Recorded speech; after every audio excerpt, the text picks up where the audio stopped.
cuerpos ordenados con precisión y rostros tranquilos sin vida. 39 personas decidieron partir juntos en un ritual colectivo que no se parecía a la muerte, sino al vuelo, hacia lo que creían que era la salvación eterna detrás de un cometa que iluminaba el cielo. No eran víctimas de un crimen, sino seguidores de una secta llamada Heaven's Gate, la puerta del cielo, quienes creían que sus almas ascenderían a una nave espacial oculta detrás del cometa Hale-Bopp y que la muerte no era el fin, sino el comienzo de la salvación. Esa convicción los condujo al aislamiento, a la estricta disciplina y finalmente a la partida voluntaria en una de las historias espirituales más extrañas y trágicas de la historia moderna.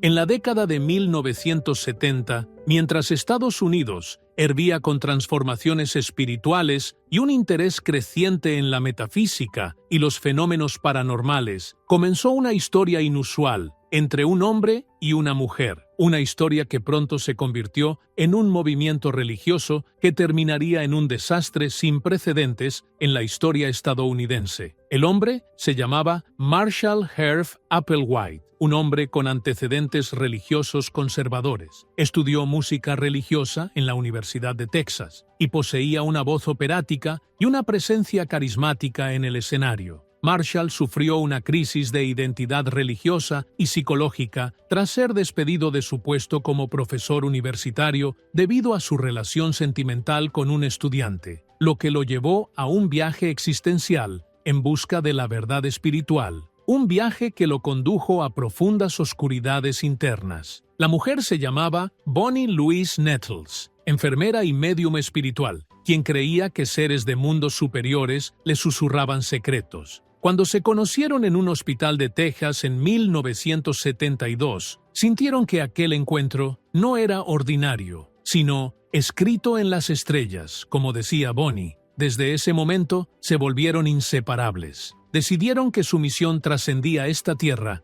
y que ellos eran los dos testigos mencionados en el libro del Apocalipsis, enviados para guiar a la humanidad hacia la verdadera salvación. Al principio, solo se conocían por sus apodos, T, Bonnie, Doe, Marshall, en referencia a notas musicales, en un intento por desprenderse de cualquier identidad terrenal. Su viaje comenzó recorriendo Estados Unidos. Viajaban por los estados en un coche alquilado. Se reunían con personas en parques, bibliotecas e iglesias, sembrando la primera semilla de una nueva doctrina que proclamaba que la tierra no era nuestro verdadero hogar y que había un reino celestial esperando más allá de los límites de este planeta, en un lugar que solo las almas preparadas podían ver. Pero Marshall no era solo un predicador. Poseía una habilidad oratoria sorprendente. Sus palabras tocaban las heridas de corazones perdidos, especialmente de aquellos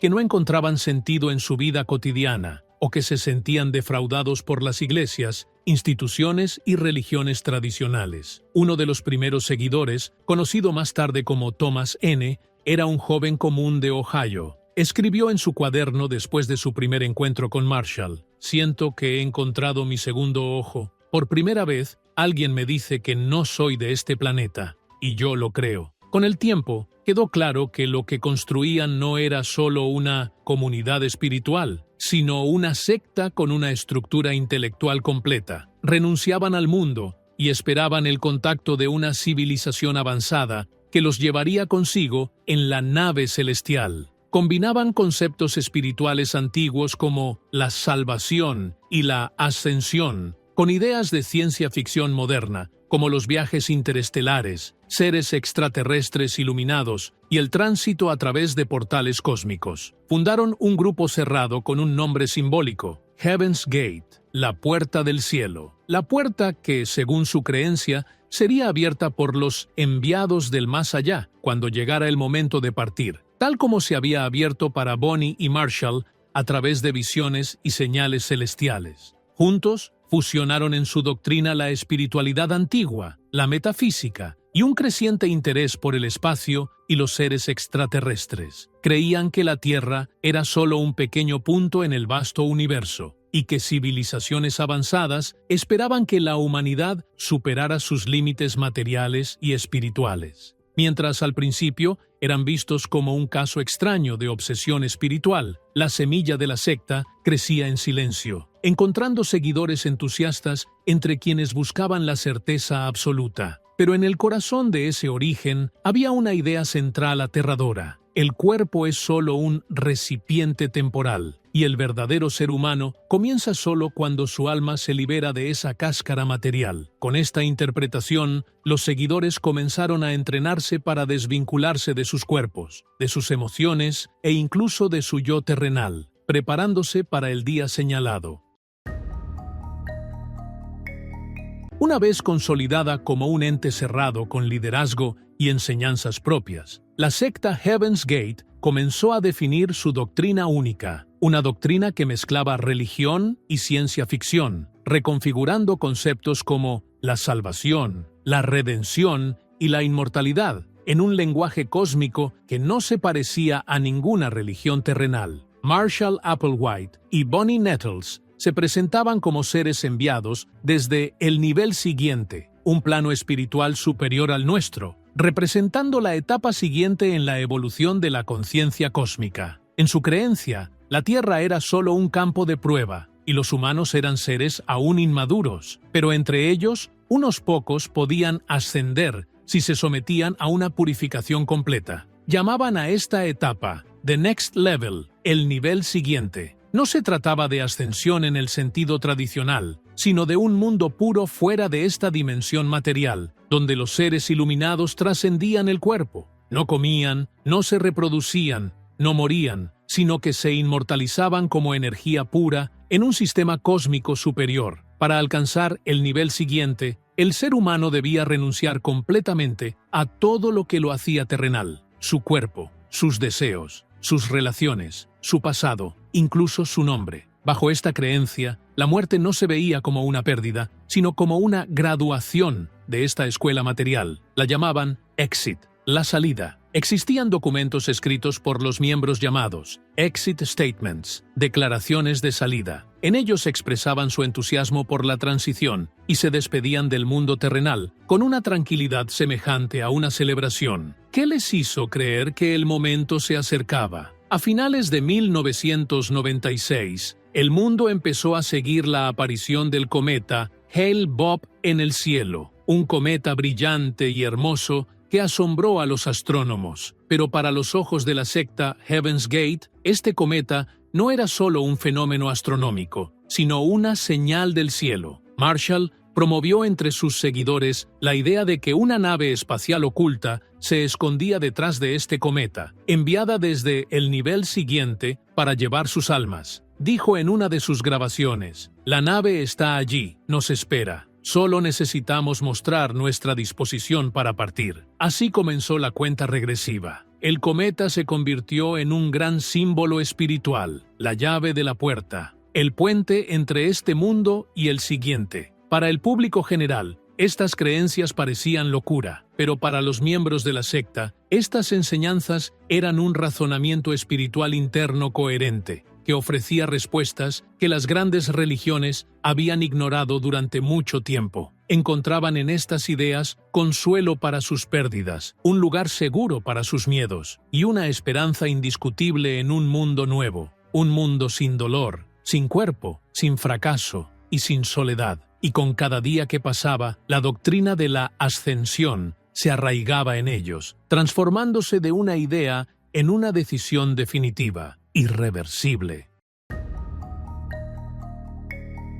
Dentro de la secta Heaven's Gate, la vida no era una simple sucesión monótona de días ascéticos, sino un sistema meticuloso de disciplina espiritual, parecido a un campamento de entrenamiento espiritual, en el que los miembros se preparaban para lo que creían era una transición inevitable hacia el siguiente nivel. Los miembros de la secta vivían en lugares apartados, a veces en casas comunitarias alquiladas, otras veces en remolques en medio del desierto, sin teléfonos, sin televisión, sin relaciones externas. Buscaban el anonimato, incluso cambiando sus nombres por códigos de 2 sílabas como Sawodi, Nerodi o Tolodi. Cada nombre terminaba en Odi, como símbolo de que el cuerpo no era más que un recipiente temporal. No existían posesiones personales, todo era compartido, todo estaba organizado. La ropa, uniforme, la comida, estrictamente vegetariana y en algunos periodos cercana al ayuno. Las relaciones, sin emoción,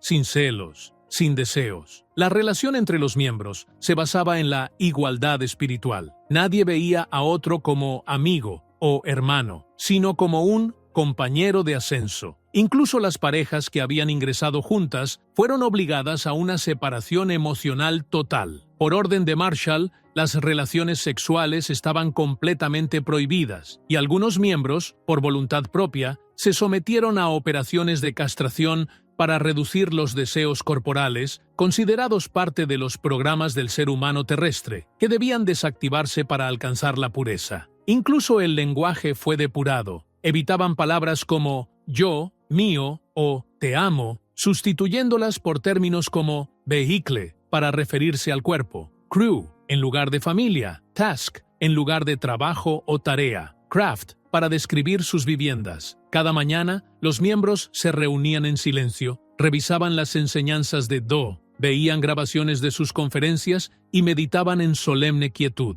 Las actividades diarias eran simples pero rigurosamente disciplinadas. Limpieza, cocina colectiva, redacción de diarios, repaso de las reglas del ascenso y descanso temprano, sin bromas, sin ruido, sin detalles humanos. Esa disciplina espiritual no provenía de la violencia ni de la amenaza, sino de una convicción profunda de que cada momento en la tierra era una oportunidad para prepararse para una gran partida. En su visión, cualquier momento de debilidad humana era una traición al viaje, y aún con tal rigidez, había momentos en que algunos miembros pasaban por crisis internas. A veces confesaban a Marshall que sentían nostalgia, duda o soledad, pero Marshall no los reprimía, sino que reinterpretaba espiritualmente esas emociones, diciendo: la nostalgia es una prueba, la duda es un paso, y la soledad es la voz interior de la nave que se aproxima. Ese marco psicológico cerrado hizo que muchos sintieran que no podían irse, no por represión, sino porque fuera de la secta no existía sentido. El mundo se había vuelto,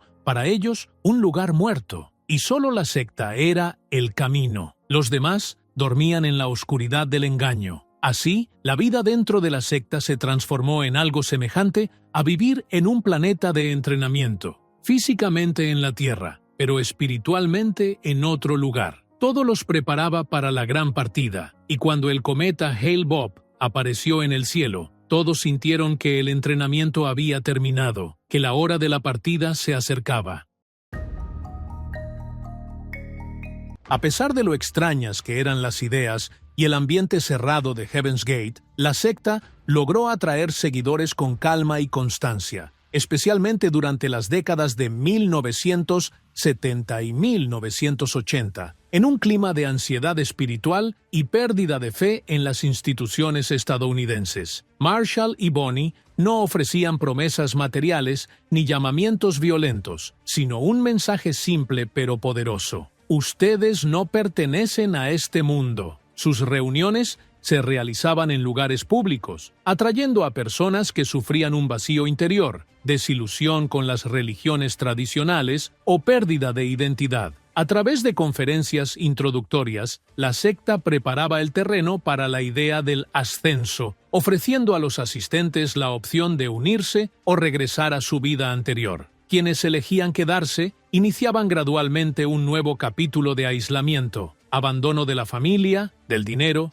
y una inmersión total en el lenguaje y los conceptos de la secta. Aunque no buscaban expandirse masivamente, lograron, gracias al uso temprano de Internet, difundir sus ideas a nuevos públicos. Atrajeron programadores, artistas y académicos que encontraron en esta doctrina un misticismo moderno que prometía redención. El objetivo de la secta no era enfrentarse a la sociedad, sino separarse completamente de ella. Se llamaban a sí mismos visitantes temporales, que se preparaban para partir. y hacia finales de los años 90, la idea de la partida dominaba por completo. La nave invisible estaba ya muy cerca en sus ojos.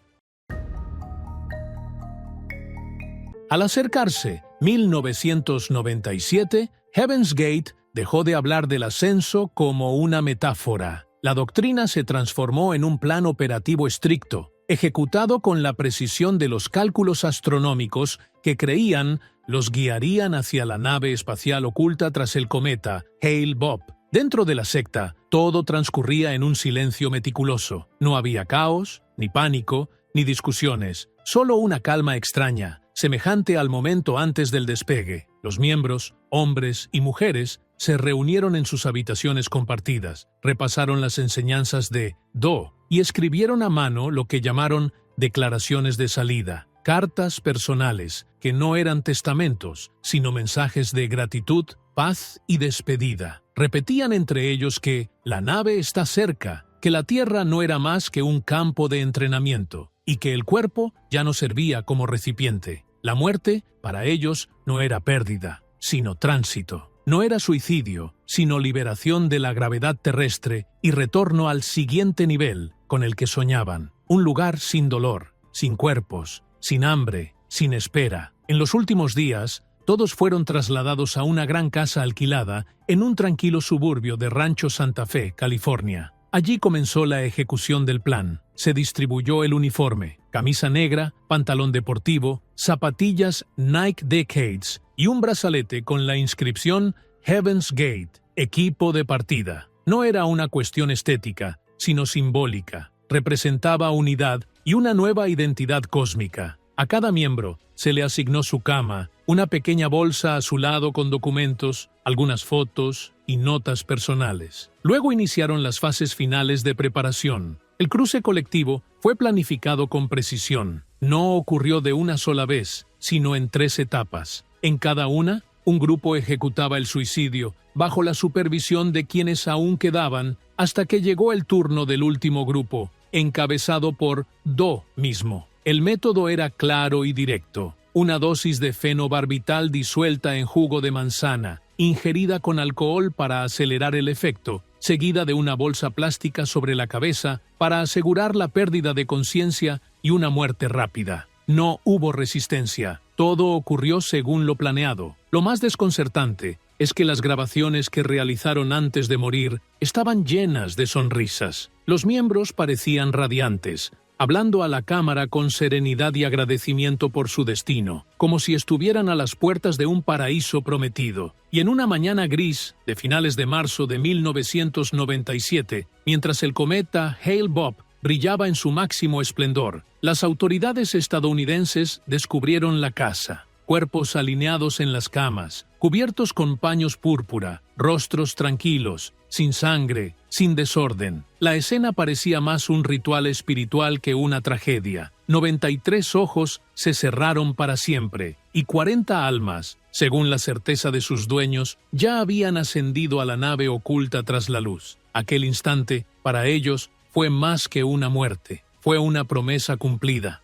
A pesar de la partida de la secta Heaven's Gate, en un solo instante, su eco continuó resonando durante décadas. Su historia no fue simplemente un suicidio colectivo, sino un espejo que reflejaba la fragilidad del alma humana cuando busca la salvación en un aislamiento absoluto y entrega su mente a una fe que no admite duda. Aquella secta fue una advertencia contundente. Cuando el alma pierde la tierra, puede elevarse o arder. Y en el silencio de aquella casa en California se escribió uno de los finales más extraños del siglo XX, un final donde la ciencia ficción se mezcló con la desesperanza serena y la fe en la muerte.